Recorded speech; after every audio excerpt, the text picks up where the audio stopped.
इस पर ध्यान दो। रामायणी 26। निचेतन स्वरूप को पहचानने वाला सर्वोच्च साधक वही है जो निचेतन स्वरूप को पहचाने, अपने आपा को पहचाने। आप ही करता भय कुलाला, बहुविध बासन गढ़े कुम्हारा। विधने सबे कीन एकठाऊं, अनेक जतन के बने कनाऊं। जठर अग्निमो दीन प्रजारी, तामा आप वहे प्रतिपाली। बहुत जतन के बाहर आया, तब शिव शक्ति नाम धराया। घर का सुत जो होए अयाना, ताके संग न जाओ सयाना। साची बात कही मैं अपनी, भया दीवाना और की पुनी। गुप्त प्रगट है एके दूधा, काको कहिए ब्राह्मण शूद्रा। झूठे गर्भ भुलो मत कोई, हिंदू तुरुक झूठ कुलदोई। जिन यह चित्र बनाइया, साचा सो सूत्रधारी। काहीं कबीर ते जन भले, जो चित्रवंती ले निहारी। आप ही करता भय कुलाला। कुलाला कुम्हार, जैसे कुम्हार चक्रदंडा ले करके और मिट्टी ले करके घड़ा बनाता है, उसी प्रकार ये जीव अपने कर्म संस्कारों को लेकर के माता के गर्भ में जा करके शरीर की रचना करता है। कुम्हार मिट्टी अलग से लेकर के बनाता है, उस ढंग से जीव कोई वहां बैठ करके अलग से कुछ ले करके बनाता हो, ऐसी बात नहीं। जीव वहां उपस्थित हो जाता है। माँ बाप के रजबीज में जीव उपस्थित हुआ और कलल बुदबुदा बना, मांस का लोथड़ा बनना शुरू हुआ, शरीर की रचना शुरू हुई। इस प्रकार शरीर का निर्माण होता है। आप ही करता, साहब कहते आप ही ये जीव करता है, अपने कर्मों का करता है, देह का करता है। आप ही करता भय कुलाला। कुम्हार की तरह स्वयं इस शरीर घट का रचयिता। अब अंतर यह है कि कुम्हार निमित्त कारण होता है, चक्रदंडा साधारण कारण होते हैं, और मिट्टी उपादान कारण। इस प्रकार वो बनाता है। यहाँ जीव माता पिता के रजबीज में मिल जाता है, स्वयं रचना होने लगती है।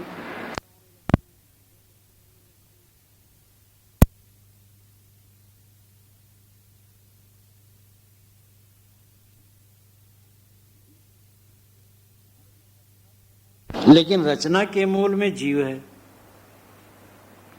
जीव निमित्त कारण है, माता पिता साधारण कारण है, रज बीज उपादान कारण है।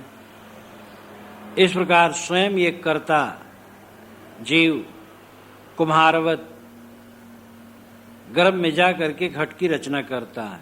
बहुविध बासन गढ़े कुम्हारा। कुम्हार अनेक प्रकार के बासन गढ़ता है। बासन का मतलब बर्तन, अनेक आकार के बर्तनों को बनाता रहता है।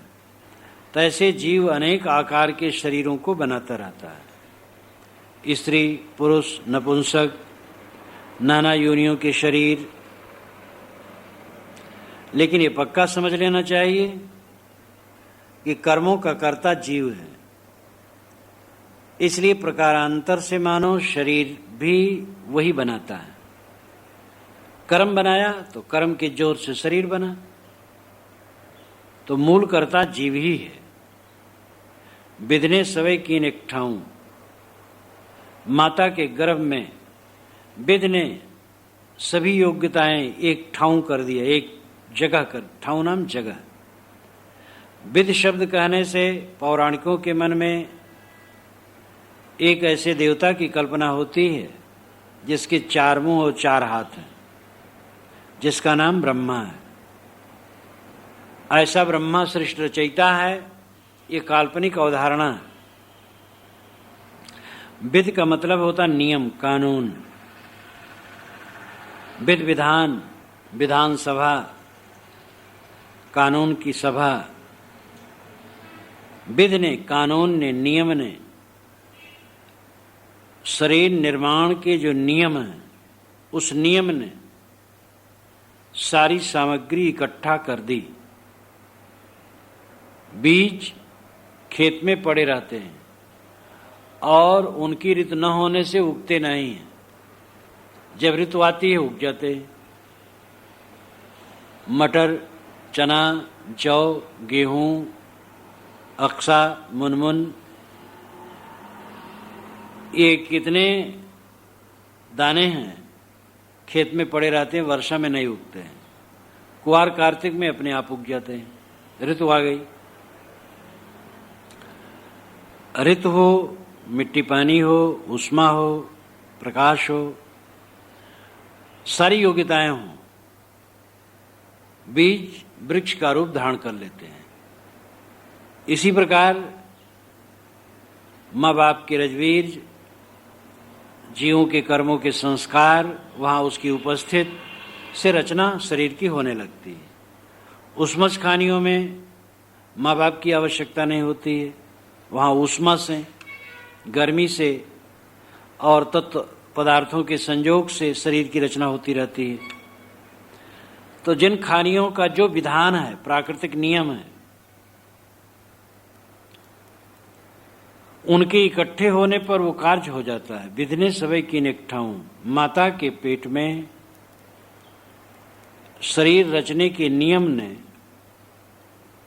सारे संयोगों को इकट्ठा कर दिया और अनेक जतन के बने कनाऊं। अनेक जतन के कनाऊं बने।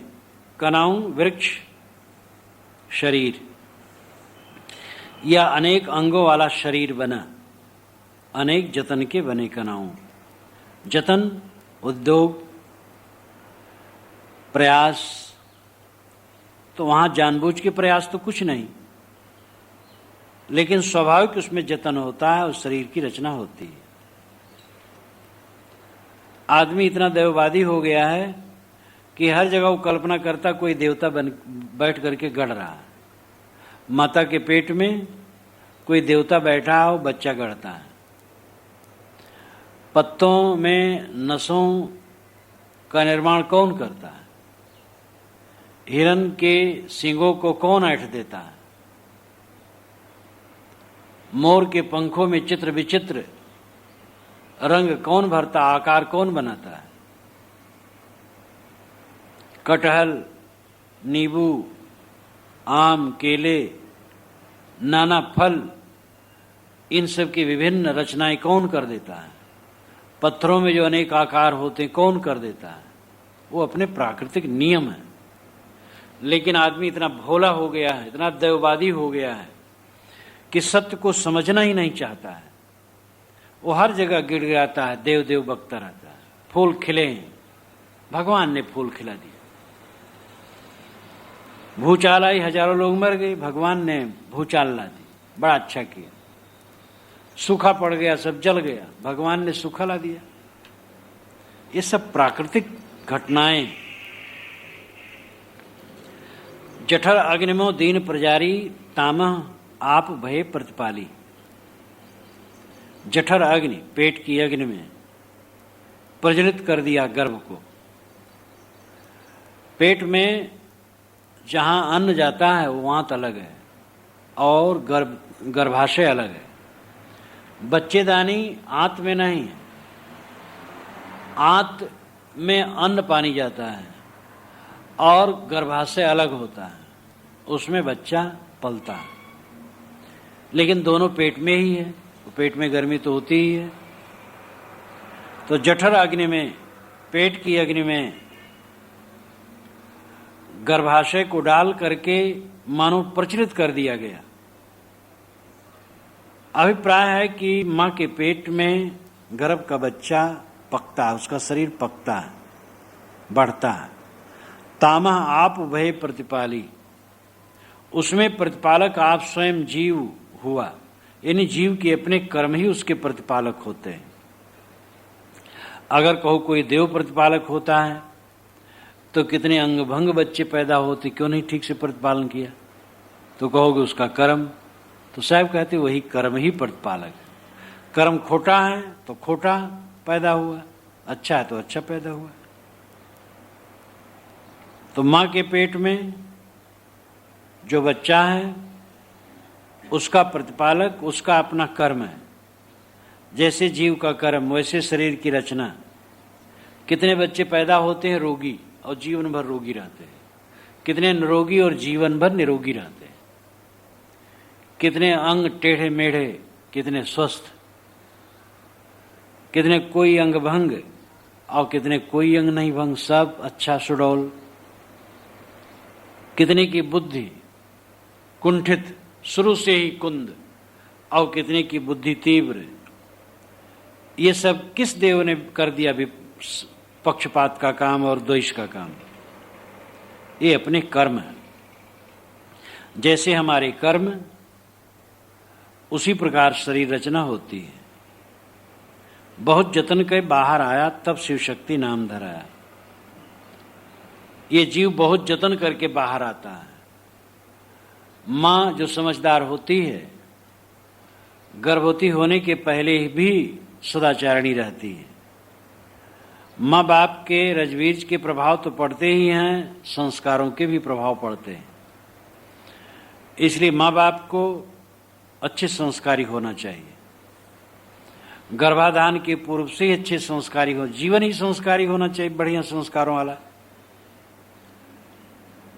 और माँ को हल्का भोजन करना चाहिए और सादा भोजन करना चाहिए। गरम उष्ण यानी अनेक तीखे भोजन करना, गरिष्ठ भोजन करना, डट के भोजन करना, ये गर्भाशय पर बहुत बड़ा बुरा प्रभाव डालता है। सात्विक भोजन हो, हल्का भोजन हो, ज्ञान विवेक में उसका मन हो, ये सब प्रभाव बच्चों पर पड़ता है। माँ के बहुत जतन से अथवा पैदा होते समय नर्स, डॉक्टर, दाई उनके प्रयत्न से बच्चा बाहर आता है। तब शिव शक्ति नाम धराया। जब बाहर आया तब समझा गया शिव है कि शक्ति। शिव शक्ति यानी पुरुष है कि नारी, तब नाम धराया। साहब इसी बहाने जीव की सर्वोच्चता बता देते हैं। अरे जो पैदा होता वो शिव शक्ति, तुम उसको नीच क्यों कहते हो? आदमी का पागलपन मनुष्य को नीच कहा। शूद्र नीच है, नीच कहने वाला नीच है। शूद्र कौन है? सब बराबर है। जीव तुच्छ है, अंश है, प्रतिबिंब है, आभास है, ऐसा कहना ही अपराध है। जीव तो सबकी कल्पना करने वाला है, ये जीव शिव है। जीव से अलग कहीं कोई शिव नहीं है। तो जब देहधारी प्रकट हुआ तब जाना गया कि ये शिव है कि शक्ति, पुरुष है कि स्त्री, तो ऐसा नाम धरा गया। आजकल विज्ञान बढ़ गया है तो गर्भ में ही जान लिया जाता है कि लड़का है कि लड़की। इसलिए अभी भी शुरू हो गया है, अगर लड़की है तो गिरवा देते हैं। लड़का का मोह सबको बहुत है, लड़की को भी लड़की का पक्ष नहीं है। किसी माँ को बच्चा पैदा हुआ वो तो परेशान रहती पैदा होते समय, और दूसरे लोग वहां बच्चे को संभालते हैं, और जब कोई कह दिया कि तो बच्ची है तो जिससे वो बच्ची पैदा हुई वो माँ ही उदास हो जाती है। वो खुद बच्ची है, बच्ची के मन में भी बच्ची के लिए पक्ष नहीं है, तो कैसे कल्याण होगा? बच्ची बच्चा दोनों बच्चे हैं। और क्या लड़का ही सबसे बड़ा योग्य होता, लड़की नहीं होती? जवाहर की एक लड़की इंदिरा लाखों लड़की करोड़ों लड़कों से बड़ी थी और एकदम दुनिया में दिखा दिया अपना कीर्तिमान कि लड़की इस प्रकार कर सकती है। तो आदमी इतना कुंठित है कि बस लड़का हो, चाहे आगे चल करके सिर पर भौरी ही ठोके और सतावे जीवन में माता पिता को, लड़का होना चाहिए। घर का सुत जो होए अयाना, ताके संग न जाहु सयाना। साहब कहते हैं घर का सुत पुत्र, घर में जो लड़का हो अगर अज्ञानी हो तो उसके संग में सयाने लोग न जाएं। घर का लड़का है, पाजीपन कहीं कर रहा है, तो घर के बुजुर्गों को भी उसका साथ नहीं देना चाहिए, उसको और रास्ते पर लाना चाहिए। और अगर वो पाजी लड़के के साथ स्वयं पाजीपन करने लगे तो गलत हो गया। घर का सुत मन है, शरीर घर है, और इसमें ये पुत्र मन बना है। जीव ने मन को बनाया, इसलिए मन पुत्र है। अगर ये अज्ञानी है तो सयाने को उसके साथ न बहना चाहिए। मन अगर चंचल है तो मन को ठहराओ, मन गलत सोचता है तो उससे घुमाओ। अब मन चला तुम भी चले, तब क्या बुद्धिमानी रह गई? शरीर का निर्माण हुआ, शरीर निर्माण के बाद जब अवस्था ठीक से हुई, समझदारी बढ़ी, मन चंचल होने लगा। समझदार आदमी को चाहिए कि मन को बस में करे। जिंदगी में जो सबसे बड़ी विशेषता वो यही है, मन को वश में करना। अगर मन चंचल है तो तुम चंचल न बनो, मन को पकड़ो, मन को ठहराओ, गलत विचार न उठने दो, ये तुम्हारे में बल है। सांची बात कही मैं अपनी, भया दीवाना और की पुनही। मैंने अपनी सच्ची बात तुम्हें बता दी, लेकिन और की बात सुन करके लोग दीवाने हो गए। पुनः नाम पुनः, दूसरे की बात सुन करके लोग दीवाने होते हैं, नाना लोगों की बातें सुन करके उलझ जाते हैं। तमाम देवी देवताओं की बात सुन सुनकर आदमी भटक जाता है। अयोध्या के एक वैष्णव संत जब मुझे मिले और साधना पर बात हुई, बहुत खुश हुए। उन्होंने बड़ी गंभीरता से कहा, हम लोग देवी देवताओं के चक्कर में फंस जाते हैं, आप लोगों का रास्ता सीधा है स्वरूप ज्ञान का। तो मैंने कहा न फंसिए, क्यों फंसते? के वातावरण से ही फंस जाते हैं। जब तक देववाद दिमाग से न हटेगा तब तक आत्मज्ञान में स्थिरता न होगी। तुम अपने दिमाग पर कुछ मान करके स्वयं उठ नहीं सकते हो, इसलिए देववाद दिमाग से हट जाना चाहिए। तुम्हारे शरीर की कोई रचना करता है, तुम्हें कोई कुछ देता लेता है, कोई मिलेगा तब तुम्हें सुख मिलेगा, ये भ्रम काट दो। जो कुछ तुम्हारे जीवन में घटता है वो तुम्हारे कर्मों का फल है, उसके तुम जिम्मेदार हो। कर्म सुधारो, कर्म सुधारो, अपने आप की तरफ लौटो, अपने को समझो। तुम स्वयं निर्मल हो, शुद्ध बुद्ध हो, कृतार्थ रूप हो, ब्रह्म हो, परमात्मा हो, खुदा हो, गॉड हो, गुरु हो, परम तत्व हो, शिव हो। जितने भी शुभ लक्षण के शब्द हैं उनकी चरितार्थता तुम्हारे में ही संभव है, अलग नहीं। तुम सारे ज्ञान विज्ञान के कर्ता और अपने को हीन माने बैठे हो। गुप्त प्रगट है एके दूधा, काको कहिए ब्राह्मण शूद्रा। झूठे गर्भ भूलो मत कोई, हिंदू तुरुक झूठ कुल दोई। दूध चाहे गुप्त हो चाहे प्रगट हो, ये कहे। गाय और भैंस के स्तन में दूध हो या उससे दुह करके पात्र में रखा हो, दूध तो वही है। मां के पेट में बच्चा है, बाहर आ गया है, तो देह वही है और जीवात्मा वही है। अब देखा जाता है कि ब्राह्मण नामधारी भी मां के पेट में रहे और वैसे पैदा हुए, शूद्र नामधारी भी, मुसलमान नामधारी भी, ईसाई नामधारी भी। सब माता के पेट में रहे और एक समान सब पैदा हुए, मैले में लिपटे हुए, और एक ही समान माताओं ने सबको धोया पोंछा और एक ही समान सबको दूध पिलाया।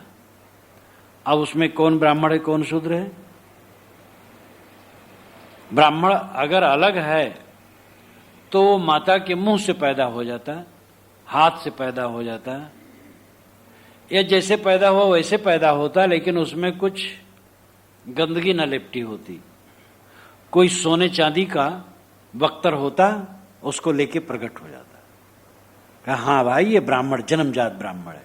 जनेऊ पहने होता, चोटी रखाए होता, और निकलते ही वेद मंत्र का उच्चारण करने लगता, हाँ भाई ये ब्राह्मण पैदा हो गया। वो सब बच्चे के करते, वैसे ब्राह्मण भी के कर रहा है। कैसे वो ब्राह्मण है और कैसे दूसरा शूद्र हो गया? होश वास में नहीं है, टट्टी किया, उसे के करके रो रहा है। ब्राह्मण का भी बच्चा, शूद्र का भी बच्चा, उसमें कौन ब्राह्मण शूद्र है? झूठे गर्भ भलो मत कोई, हिंदू तुर्क झूठ कुल दोई। एकदम जैसे डंडा लेकर के खड़े हो साहब, कहते देखो झूठे गर्भ में मत भूलना, झूठा अहंकार है तुम्हारा। हिंदू और तुर्क दोनों कुल झूठे, ये कहना मामूली बात नहीं। मुसलमान झूठे हैं अल्लाह के रास्ते में, साहब कहते बिल्कुल झूठे। मुसलमान क्या है? पैदा होते हुए खतना कराए हो तो जान ले मुसलमान है। पैदा हुए वैसे पीछे बच्चे को पकड़ करके काट देते बेरहमी से बिला वजह। अगर मुसलमानियत करना, खतना करना ईश्वर का उद्देश्य होता या प्रकृति का विधान होता तो उतना कट जाता। पूरा शरीर खुदा बना सकता है, उतना जरा नहीं काट सकता है। ईश्वर की बुद्धि तुम शुद्ध कर रहे हो। हिंदू मुसलमान दोनों कुल झूठे, न कोई हिंदू न मुसलमान, न ब्राह्मण न शूद्र। इसलिए इस अहंकार में मत भूलना, तुम केवल मनुष्य हो, दूसरे मनुष्य हैं, तुम मनुष्य हो। जन्म से कोई बड़ा छोटा नहीं। जैसे आदमी कर्म करता है वैसे बड़ा छोटा हो जाता है। जिन यह चित्र बनाइया सांचा सो सूत्रधारी, काई कबीर ते जन भले जो चित्रवंती ले निहारी। जिन का मतलब है जीव, दृष्टा साक्षी चैतन्य। जिस जीव ने यह चित्र बनाया वह सूत्रधार सच्चा है। सूत्रधार का मतलब है जो कठपुतलियों को नचाने वाला पर्दे के अंदर में बैठा होता है, जैसे सूत्र चलाता है कठपुतलियां वैसे नाचती हैं। नाटक के मैनेजर को भी सूत्रधार कहा जाता है। तो ये सारा नाटक जो हो रहा है इसका सूत्रधार कौन है? जीव। साहब प्रबलता से मानते हैं कि देह से जीव बिल्कुल अलग है, वो प्रकृति से अलग है, क्योंकि प्रकृति में चेतना का कोई लक्षण नहीं। चेतना एक स्वतंत्र गुण है और उसका द्रव्य जो है उसी को जीव कहा जाता है, उसी को आत्मा कहा जाता है। तो सारे चित्रों को बनाने वाला सूत्रधार चैतन्य। कौन सा चित्र? शरीर का चित्र, ब्राह्मण शूद्र का चित्र, हिंदू मुसलमान का चित्र, नाना मत मतांतर का चित्र, देवी देवता ईश्वर ब्रह्म का चित्र। जितना खानी वाणी का विस्तार है, जितना मनोराज्य है, सारे चित्रों का रचयिता चैतन्य। कहां कबीर ते जन भले जो चित्रवंत ही ले निहारी। साहब कहते वह जन भले हैं, वह लोग समझदार हैं जो चित्रवंती को निहार ले, चित्र खींचने वाले को निहार ले। चित्रवंती चित्र रचयिता, सारे ज्ञान विज्ञान के आविष्कारक को निहार ले। बाराबंकी में जब एक इंजीनियर खड़ा था और बहुत बड़े यंत्र लगे थे, नहर खोदी जा रही थी, तो बलदेव साहब वहां के संत अनपढ़ थे, लेकिन बहुत बड़े प्रवक्ता और मेधा संपन्न थे। वे जा रहे थे रास्ते रास्ते, इंजीनियर ने मजाक किया, बाबा आपका भगवान कुछ नहीं कर पाता है, देखो हमारा विज्ञान माटी कितना खोदता जा रहा है। वो क्या जाने कि ये बाबा भगवान वाले नहीं विज्ञान वाले हैं। वो खड़े हो गए, उनसे उनको तो कोई खोद दे, फिर सुने। फिर जो सुनाने लगे अपनी भाषा में, देहाती भाषा में, लखनवी भाषा में, वो दंग रह गया वैज्ञानिक, इंजीनियर। मैं नहीं समझता था इस प्रकार सीधा साधा अनपढ़ साधु इतना सत्य कह सकता है। उन्होंने सार रूप में कहा, तुम्हारा विज्ञान नहीं बढ़ा, हमारा विज्ञानी बढ़ा है। इंजन नहीं बढ़ा है, इंजीनियर बढ़ा है। इंजीनियर ना हो, इंजन फेल। विज्ञानी ये जीव है, जीव ही सारे ज्ञान विज्ञान का शोधक है। वह धन्य है जो चितेरे को पहचान ले। चित्रवंती चितेरा, चित्रों की रचयिता। सारे ज्ञान विज्ञान चित्र हैं, सारी कल्पनाएं चित्र हैं, सारे वेद शास्त्र चित्र हैं, ईश्वर ब्रह्म परमात्मा देवी देवता चित्र हैं। इन चित्रों का रचयिता चैतन्य है, और वह चैतन्य तुम हो। तुम ही सबके कल्पक हो, अपने तरफ नहीं देखते हो। इसीलिए उपनिषद में कहा गया, प्रतिबोध वित्तम मतम अमृतत्वम ही विन्दते। प्रतिबोध ही सच्चा ज्ञान है और उसी से अमृतत्व की प्राप्ति होती। प्रतिबोध का मतलब अपनी तरफ लौटना, प्रतिबिंब, प्रतिध्वनि, प्रतिबल, प्रतिक्रिया, प्रतिकार होता है लौटना। बोध बाहरी वस्तुओं को जानना, प्रतिबोध अपने को जानना, जानने वाले को जानना। जानने वाले को जानना प्रतिबोध है। निस्वरूप को पहचानना प्रतिबोध है। जो सबको जानता है वो मैं हूं। जाते सकलो परखिया सो पारख निज रूप, तहां होए स्थिर तो नहीं जाई ब्रह्मकूप। जिसको तू जिससे तूने सबको परखा सो पारख निज रूप है। तूने किससे सबको परखा? पारख से, ज्ञान से। ज्ञान से ही तो सबको परखता है, तो ज्ञान ही तेरा स्वरूप है। तहां होए रहो स्थिर तो, बस उसी ज्ञान में तो स्थिर हो जा। नहीं झाई भ्रमकूप, संकल्पों के भावनाओं के झाई में न जा। झाई तो भ्रमकूप है, झाई नाम परिछाई। तो जहां तक तुम मन से सोचता वो झाई है, उसको छोड़। और जिससे सबको परखता हो तेरा स्वरूप, ज्ञान से सबको परखता है, ज्ञान ही तेरा स्वरूप है। सदैव ज्ञान की अवस्था में रहना सहज समाधि। संतोष सहज समाधि भली। सहज क्या है? देखो इतने लोग बैठे हैं, सबका शरीर, सबकी अवस्था, सबके आकार, सबके रंग, सबके गुणकर्म अलग अलग है, लेकिन सब में सहज एक चीज है, चेतना, ज्ञान। वो एक समान है, सब में जानी दशा है। तो सहज सबके अंदर में क्या है? ज्ञान तत्व। ज्ञान में स्थित होना सहज समाधि। ज्ञान में स्थित होने का मतलब है जागरूकता, एकदम सावधानी। फाम आगे फाम पाछे फाम दाहिने डेरी, फाम पर जो फाम करे सो फामे मेरी। ज्ञान में रहने का अर्थ है क्रोध काम मद मोह में न रहना, देहाभिमान में न रहना, किसी प्रकार आभास और भ्रम में न रहना, झाई में न रहना। ये ज्ञान में रहना है। तो सदगुरु अंतिम में ये साखी बहुत महत्वपूर्ण कहते हैं, जिन यह चित्र बनाइया सांचा सो सूत्रधारी। कहां कबीर ते जन भले जो चित्रवंती ले निहारी। जिसने सारे चित्रों की कल्पना की, उस सूत्रधार चैतन्य चितेरा तेरा स्वरूप है, तू है। इसलिए अपने चित्रों में मत उलझ, चितेरे को देख। तो चित्र बना करके चित्र ही में उलझ गया, और जो चित्र बनाया वो तू है, तो अपने महत्व को भूल गया। इसलिए बाहर से लौट, अपने महत्व को समझ और अपने आप में स्थित हो। शुरू से ही साहब ने कहा कि आप ही करता वही कुलाला, आप स्वयं जीव करता है।